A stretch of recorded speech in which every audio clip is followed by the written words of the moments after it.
Hai guys, selamat datang kembali di Teman CEO. Melalui channel ini kita akan berbagi tips, triks, pengalaman-pengalaman ups and downs dalam membangun dan membesarkan perusahaan. Kita semua tahu kalau membangun suatu perusahaan bukan sesuatu hal yang mudah, bahkan kompleks banget sebenarnya. Banyak banget elemen-elemen dan aktivitas-aktivitas bisnis yang perlu kita pikirkan. Dimulai dari visi, misi, struktur perusahaan, belum memikirkan bagaimana supaya penjualannya meningkat. Dengan kita harus melihat semua data-data penjualan, kita juga mesti melihat data-data pembelian, vendor-vendornya ada siapa saja, bagaimana kita cut cost sana sini, belum kita bicara tentang accounting, pajak, bagaimana training karyawan, dan banyak hal-hal lain yang terus mesti kita pikirkan setiap hari. Nah, ini trikinya.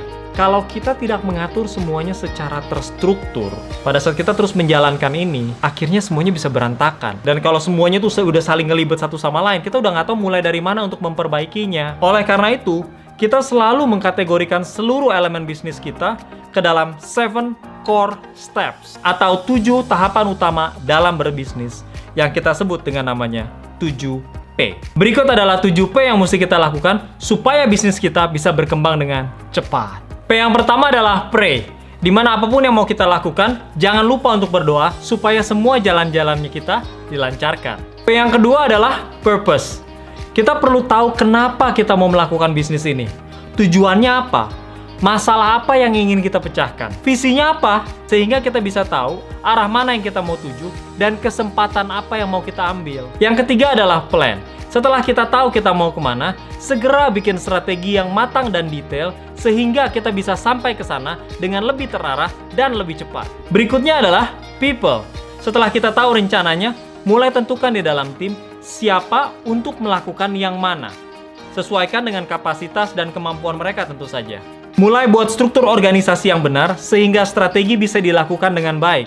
Apabila jumlah orang di dalam tim kita tidak sebanyak yang dibutuhkan, kita perlu memutuskan apakah ada orang-orang yang memiliki posisi rangkap atau akhirnya kita perlu melakukan rekrutmen. Setelah kita tahu kita mau kemana dan bagaimana mencapainya, plus kita sudah ada orang-orangnya, maka saatnya untuk mengeksekusikan rencana tersebut. Ini adalah P kelima, proses.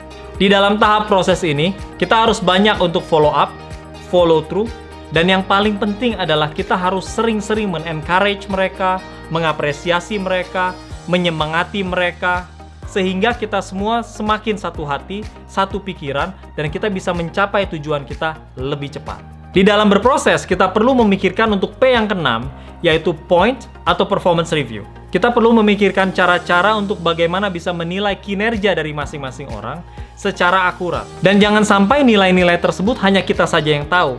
Mereka pun juga perlu tahu seberapa besar kontribusi mereka terhadap perkembangan perusahaan. Nah, ini semua yang kita sebut dengan namanya KPI, Key Performance Index. P yang terakhir ini adalah price. Sangat penting untuk kita bisa mengapresiasi mereka-mereka yang memang sudah menunjukkan performance yang sangat baik dan komitmen yang tinggi terhadap perusahaan. Promosi yang dimaksud ini bisa berupa kenaikan gaji, bonus, dan promosi jabatan. Jadi setiap kali kita ingin memikirkan sesuatu, merencanakan sesuatu, melakukan sesuatu di dalam bisnis kita, selalu pikirin, apakah ini masuk di dalam P yang keberapa? Apakah ini kita bicara price? Apakah ini kita bicara plan? Apakah ini kita bicara P yang lain? Jadi harus selalu kita pikirkan supaya kita tahu apakah memang sebenarnya kita nih muter-muter lagi price-nya belum selesai, kita mikirin point, kita mikirin plan, terbalik-balik, atau kita memang melakukan ini secara teratur, kita melakukan ini secara prioritas, sesuai dengan urutan yang seharusnya. Kalau ini kita lakukan secara urutan yang benar, maka bisnis kita akan jauh lebih rapi, lebih terstruktur, dan akhirnya untuk kita membesarkan perusahaan kita jauh lebih gampang.